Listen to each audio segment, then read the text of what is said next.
Hi,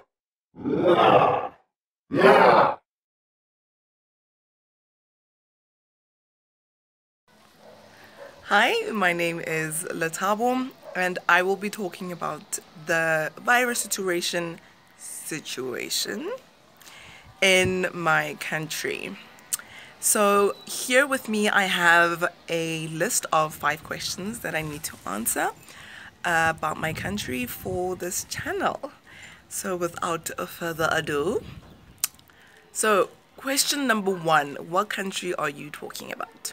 Well, I am talking about my birth country, South Africa. And question number 2, how many cases and deaths? We currently have 1,353 cases and 5 deaths. Question number 3, how does the situation look? So South Africa is on a 21-day lockdown. We are on day 6 of that lockdown. And what is the country doing to prevent and to help the situation? So what our government is doing is that it has implemented various rules and regulations that all citizens have to follow.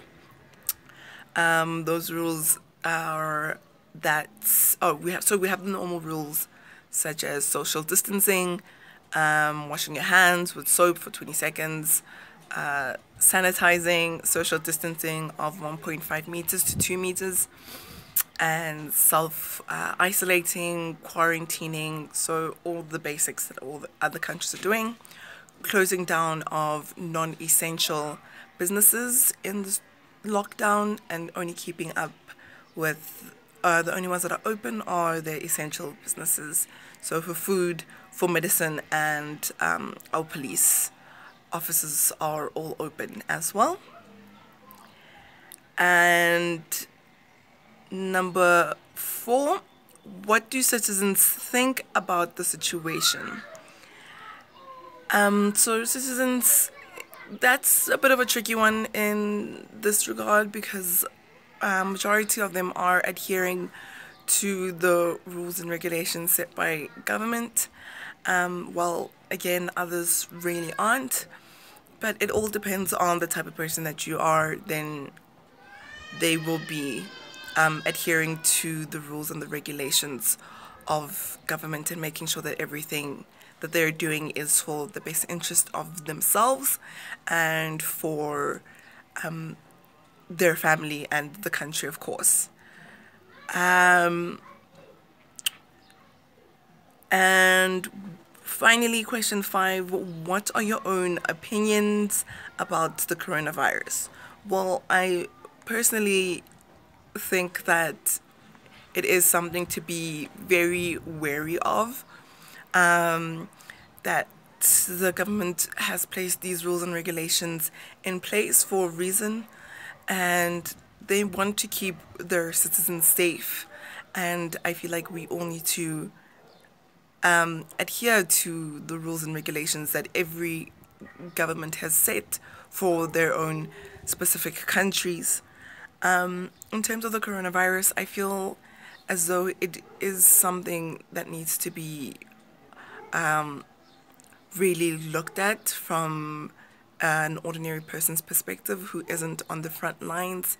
Just be conscious of what other people are sacrificing for you and your family to be able to be safe, and for you not to actually go out there and do whatever you want to do when you know that it's against the rules that your country has set out. So for, as an example, our government has said that no non-necessary traveling is allowed. So if you are found to be traveling and you don't have a letter from your employer that you should be working, then you are likely to get into trouble for that. So that's one of the many restrictions that they've put on the country for the 21 days to make sure that everybody is safe. And I applaud everybody on the front lines, the government, our health minister, transport minister, police minister, our essential personnel, our doctors, our nurses, our porters, people that are working around the hospitals, um, people that are working in supermarkets to make sure that people get their food bought, people in pharmacies, making sure that people get their medicines. So I applaud everybody that is on the front lines of this virus in this country because I feel like it is important to acknowledge them as they are risking a lot to make sure that you and your family are safe and fed and well taken care of. So from myself, hopefully I represented, gave a little bit of an insight into what's happening in South Africa, but yeah.